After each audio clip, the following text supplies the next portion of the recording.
Invest பண்ணுவாங்க, retail invest பண்ணுவாங்க. அது மாதிரி எல்லாம் பெரிய கிரிக்கெட்ல வந்து நம்ம கரெக்டாக இன்வெஸ்ட் பண்ண முடியுமா? அதாவது ஒரு பிரைவேட் கம்பெனி இருக்கு, அந்த கம்பெனி வந்து ஃபியூச்சர்ல வந்து நல்லா போகுது நம்மளுக்கு ஓரளவுக்கு வந்து பட் அண்டர்ஸ்டாண்டிங் இருக்கு. ஆனா அந்த கம்பெனி வந்து பப்ளிக் லிஸ்டட் கம்பெனி இல்ல. ஏன்னா பப்ளிக் லிஸ்டட் கம்பெனி இருந்தாதான் என்ஐசியோ இல்லைன்னா பிஎஸ்சியோ வந்து கரெக்டா லிஸ்ட் ஆகும், அதை நம்ம ஷேரை வாங்கியிருப்போம்.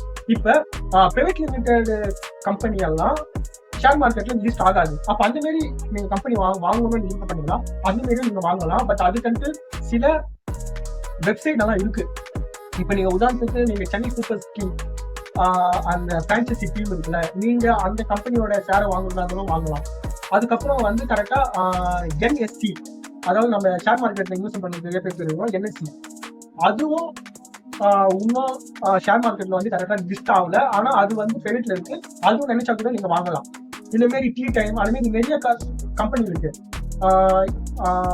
இதுக்கு முன்னாடி சுகி கூட அந்த புதுக்குட்டில இருந்தது, இப்ப கரெக்டா ஷேர் மார்க்கெட் லிஸ்ட் ஆயிடுச்சு. அந்த மாதிரி கூட நீங்க வந்து ஒரு பிரைவேட்டா கம்பெனி கூட நீங்க வந்து வாங்கலாம். அதுக்கு சில வெப்சைட் எல்லாம் இருக்கு, அது நீங்க கூகுள்ல போட்டாவே தெரியும்.